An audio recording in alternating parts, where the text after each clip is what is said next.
Boys and girls, welcome back. Welcome back to another video on Thursday.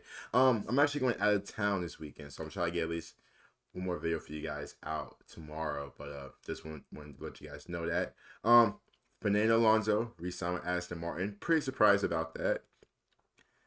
But I think at this stage of his career, I think he's more just settled with Aston Martin. So he's probably just going to ride out his last team. It's going to be Aston Martin. I'm not really expecting him to leave.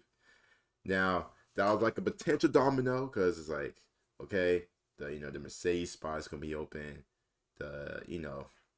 What's happening with Red Bull, stuff like that. So to see him staying at Aston Martin, it's pretty cool. Shout out to Fernando Alonso for that, having a good solid season early on. But now it's like Lance Stroll, like, what's up, bro? What's up, bro? Like, are you gonna like get right? Are you gonna tighten up? Who the hell knows? But shout out to Joshua Fell. I think he just reached 400K. Shout out to him. But we are going to check out the Nigerian prince who screwed at F1 2. Now, last video, we checked out some of my teams, drivers who like made some wrong like career choices. And I looked up and I wanted to focus on like the Arrows team. So I did some like background research on bro. And but he's crazy. Let's just hop in straight into it, man. Let's get it. I don't know if this audience is going to be familiar with the oh-so-famous Nigerian prince scam emails. Basically, you'd have people claiming to be Nigerian princes emailing totally random people, trying to sucker them into some kind of pitfall. They'd say stuff like, "Hello my dear, I am Prince blah blah blah, and I have died and left my entire estate to you. Send credit card details for verification," and so forth. Oh my god, how are you actually falling for this? Surely you would have guessed this was a scam by now. Okay, you haven't.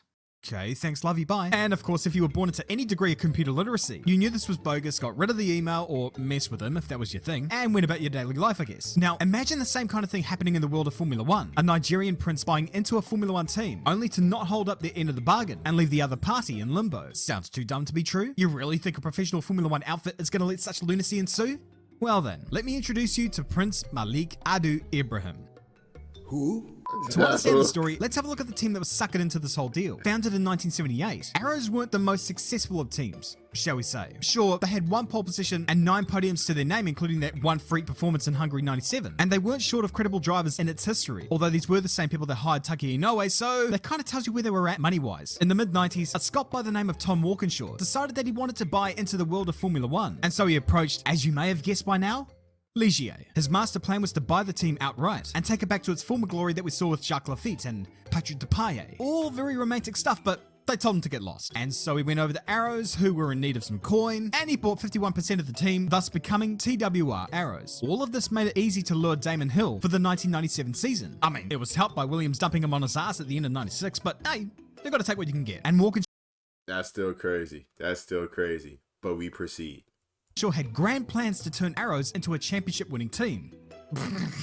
Okay. I mean, this optimism teetered on the happy-go-lucky to the straight-up delusional. So aside from that one freak instance, the team floundered that year, and it did the same for 1998. But then 99 rolled around, and this is where Prince Malik comes in. Born in Nigeria. I mean, duh. This dude claimed to be a prince of the Igbo people and attended private education in the UK and the United States. He's always been in and around the car industry, including working at Hyundai for 6 years, and apparently amasses great fortune through various brands and telecoms and so forth. He also raced cars, with an apparent appearance in the 24 Hour of Le Mans, driving in a Lamborghini under a pseudonym which, you might be shocked to hear this, was never verified and likely to be somewhat bullshit. But one thing that wasn't quite bullshit was his intent to get into Formula 1 in a sort of behind-the-scenes role. When Japanese constructor Dome tried to get onto the Formula 1 grid back in 1997, he was part of that venture as a backer. But, of course, the whole thing never happened and fell apart like the Dallas Cowboys. Did I tell you? Didn't I tell you? Not content with the same kind of stuff happening again, the Prince saw Arrows was in need of money and was a team that, unlike Dome, was actually on the grid with 2 cars that were running some of the time, and so approached him with a promise of $125 million in exchange for a third of the team. This was tempting for a team like that, but you do have to pay caution to the wind when you're dealing with a Nigerian prince with a sus cash origin story, in the same way that you'd pay caution to the wind when boarding Graham Hill's airplane. But Walkinshaw seemed to buy into that bill of goods and accepted Prince Malik's offer, with You know what's crazy, bro? Like, bro looks bullshit. Like, he looks like he's full of BS. Like, you can just tell with him. He looks like he's full of, like, BS. Now, obviously, like what he said, with like a team like Arrows, to see an offer like that for your team, yeah, I think everybody would be like, hey, this is tempting. Like, this may actually be worth it. You know what I mean? So that's hey man. Malik convincing private banking firm Morgan Grenfell to tag along in the venture. Hey, and so man. when the Grand Prix circus rocked up to Melbourne for the first race of the season, Arrows turned up with a livery that was goated, and I'll not hear any blasphemy against it. It had Repsol in the front and T- on the side pods. T- was Malik's brand, and if you haven't heard of it before, you're not really alone there. On one hand, he claimed it was a sort of brand where companies could purchase the naming rights to use on their products and distribute as T-. He stated that he roped in the likes of Lamborghini and Ducati into this whole venture, which confused the hell out of them because they had no idea what was going on. And on the other hand, he claimed that T- was an energy drinks company. Again, an unknown energy drinks brand, and although they did have a few cans floating around, it was noticeably hard to find outside the team's pit garage or the boot of Malik's car. Look at him.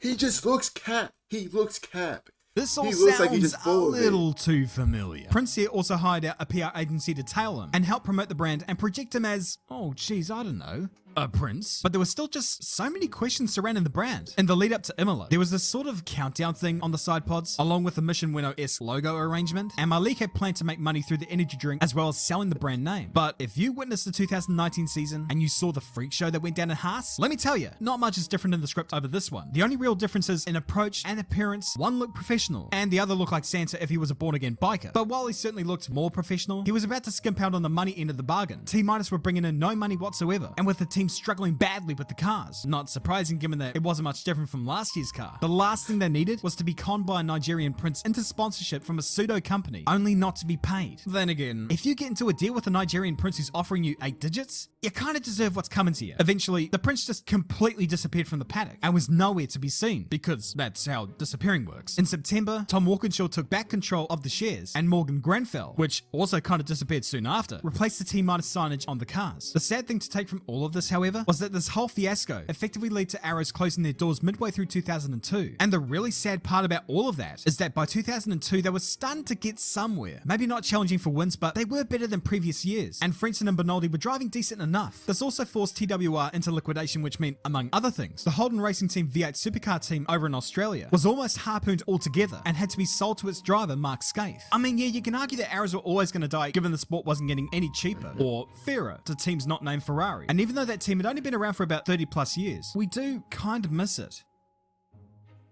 I don't.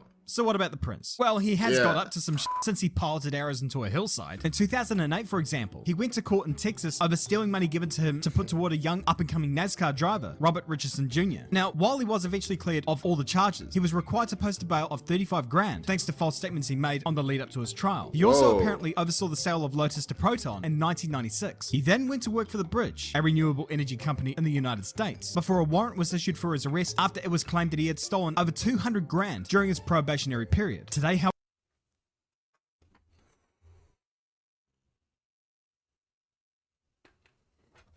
Oh, brother, man. however, it appears that he's settled back in Nigeria, still the face of energy companies such as Niger's Infinity. He's gotten married to the girl of his dreams. He's the heir to the and he's also apparently running for president. This dude is an oddball, and he caused nothing but trouble in Formula 1. But there was one thing that he did get right. In an interview preceding the season, he declared that there was no reason why the next Michael Schumacher can't be black. Well, here we are 20 plus years later, and we have the stats killer that is Sir Lewis Hamilton. You gotta give him props on that. He was right. Let's just hope that his run for presidency isn't rivaled by the other energy drinks dude. Know what I mean?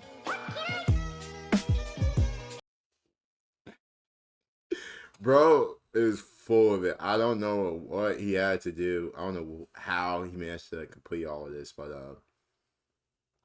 hey, it's kind of like doing he was trying to do something.